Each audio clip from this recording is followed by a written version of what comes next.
হয়, বিগত বৰ্ষৰ 23 ডিচেম্বৰত অসমবংগ সীমান্তৱৰ্তী শ্ৰীৰামপুৰৰ চিমুলটোপু আৰক্ষী তালাচী চকীত এখন কণ্টেইনাৰ জব্দ কৰা হৈছিলে আৰু এই কণ্টেইনাৰখনৰ ভিতৰত 20টাকৈ উট অমানৱীয়ভাৱে ভৰি বান্ধি মুখ বান্ধি লৈ অহা হৈছিল।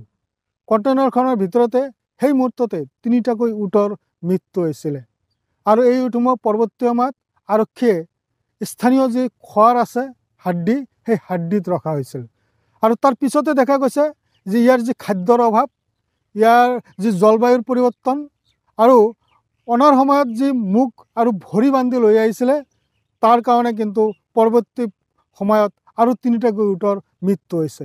এতিয়াও কেইবাটাও উট গুৰুতৰভাৱে অসুস্থ হৈ আছে। মই মোৰ সহযোগীক অনুৰোধ জনাইছোঁ উট কেইটা দেখুৱাবলৈ।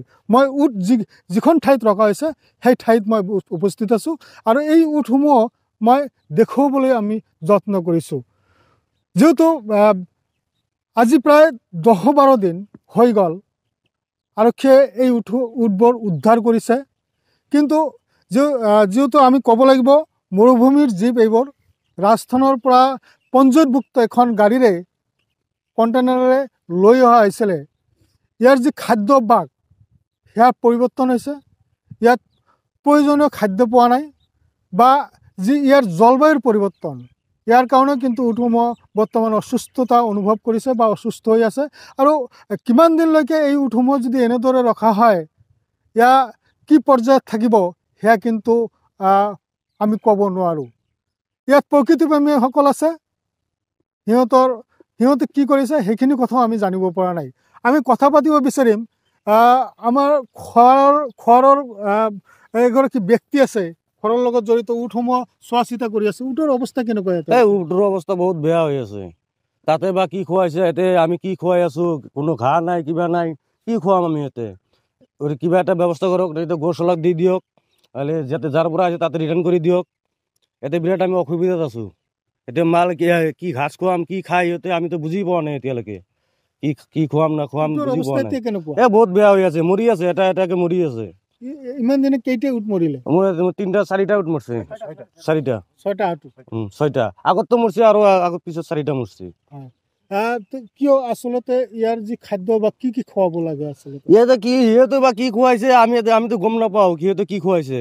ইয়াতেতো আমি কিবা কিবি দি আছো, নাখায়। ইয়াত এনেকৈ থাকিলে মৰিব নেকি? মৰিব, এনেকৈ মৰি যাব। অৱস্থা বহুত বেয়া হৈ আছে। হয়, ধন্যবাদ থাকিল। হয়, এয়া খোৱাৰৰ উট চোৱা চিতা কৰা এগৰাকী ব্যক্তি। মই কথা পাতিব বিচাৰিম পশুপালন বিভাগৰ চিকিৎসক আছে, তেখেতৰ লগত। ছাৰ, এইফালে অলপ আহিব নেকি? ছাৰ, যেহেতু আপুনি প্ৰতিদিনে এই উটসমূহ চোৱা চিতা কৰি আছে, স্বাস্থ্য পৰীক্ষা কৰি আছে, কেনেকুৱা পৰ্যায় পাইছে, কি অৱস্থা বৰ্তমান? অৱস্থা একেবাৰে বেয়া। মইতো ইঞ্জেকশ্যন দি কিছু ৰিকভাৰ কৰিলোঁ, কিন্তু এতিয়াও আপোনাৰ হেৰি আছে, খাদ্যৰ অভাৱ। যিটো দানা পাব লাগে সেইটো পোৱা নাই। ঘাঁহ পাব লাগে, অ'টছ মেজ খুৱাব লাগে, সেইটো পোৱা নাই। ইতিমধ্যে কেইটা উটৰ মৃত্যু হৈছে? 6টা। সেইদিনা আহোঁতে 3টা মৰি স্পট গাড়ীতে, বাকী 3টা একদিন মৰি আছে। এতিয়া কেনেকুৱা? এতিয়াতো এটা এটাকে যাবই আৰু, দুৰ্বল হৈ গৈ আছে। খানা পোৱা নাই। তাৰপিছত যেনেদৰে ভৰি বান্ধি অনা হৈছিলে, মুখ বান্ধি অনা হৈছিলে, যিহেতু নিৰ্মমভাৱে আনিছে। এই আচলতে কি কৰা হ'ব এইসমূহ? যদি মহামান্য আদালতে যদি এইটো এৰি দিয়ে, গুৱাহাটী জুত দিলে সেইটো ভাল হ'ব আৰু, নহ'লেতো এনেকৈ ফৰে পুতি থাকিবলৈ থাকে আৰু। ইতিমধ্যে কেছ হৈছে, কেছ চলি আছে। কেছৰ আচলতে ৰায় পাবলৈ কিমান দিন সময় লাগে? ইয়াৰ আগতো যিটো এইটো মহামান্য আদালতৰ ওপৰত নিৰ্ভৰ কৰিব, আমিতো ক'ব নোৱাৰিম। এইটো কেতিয়াবা 1 মাহতে হয়, 2 মাহতে, কেতিয়াবা 1 বছৰ লাগি যায়। কিমান দিন যদি আৰু এনেকুৱা থাকে উটসমূহ বাচি নথকাৰ সম্ভাৱনা নাইকিয়া হৈ যায়? বৰ বেছি 3 মাহ থাকিলে শেষ গোটেইকেইটা মৰিব। আপোনালোকে কি বিচাৰে আচলতে? আমি বিচাৰোঁ, মই ক'লোঁ, গুৱাহাটী জুত দি দিয়ক, গোচালাত দিয়ক।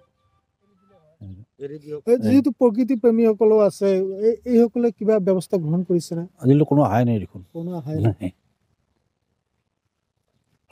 হয়, ধন্যবাদ থাকিল। হয়, এয়া আচলতে পশুপালন বিভাগৰ চিকিৎসক।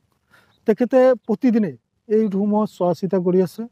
কিন্তু তেখেতে নিজৰ যিখিনি মন্তব্য আগবঢ়াইছে আচলতে এনেদৰে যদি আৰু 2 মাহ 3 মাহ থাকে তেনেহ'লে এটা উটো বাচি নাথাকে সিহঁতে খাদ্যৰ অভাৱত বা প্ৰতিকূল বতৰৰ কাৰণে এই উটকেইটাৰ কিন্তু মৃত্যু হ'ব যে আজি 12-13 দিন হ'ল এই উটসমূহ উদ্ধাৰ কৰাৰ কিন্তু এতিয়ালৈকে আৰক্ষীৰ যি তদন্ত অব্যাহত ৰাখিছে সেই তদন্তত কিন্তু এই উটসমূহৰ লগত কোন জড়িত ক'ৰ পৰা লৈ আহিছে ক'ত লৈ যাব এই তথ্য কিন্তু এতিয়ালৈকে পোৱা হোৱা নাই সেয়া আৰক্ষী তদন্ত কিমান দূৰ অগ্ৰগতি হৈছে হয়তো তদন্তৰ খাতিৰত হয়তো আমাক তথ্যসমূহ দিয়া নাই নেকি এয়া কিন্তু এক প্ৰশ্ন উত্থাপন হৈছে অতি শীঘ্ৰেই এই উটসমূহ যদি গুৱাহাটীৰ যি চিৰিয়াখানালৈ লৈ যোৱা হয় তেনেহ'লে সিহঁতৰ জীৱন বাচিব নহ'লে এই উটসমূহ য'ৰ পৰা লৈ অহা হৈছে সেই ঠাইলৈ ঘূৰাই পঠাব লাগে সেয়া হয়তো প্ৰশাসনৰ এইখিনি ব্যৱস্থা গ্ৰহণ কৰিব লাগিব নহ'লে কিন্তু উটসমূহ আৰু বাচি থাকিব নোৱাৰে বা জীৱিত থাকিব নোৱাৰে আপুনি বিচৰা বাতৰি পাব কেৱল নিউজ 18 এপত নিউজ 18 এপ ডাউনলোড কৰিবলৈ স্ক্যান কৰক এই QR কোড গুগল প্লে ষ্টৰতো পাব এই নিউজ 18 এপ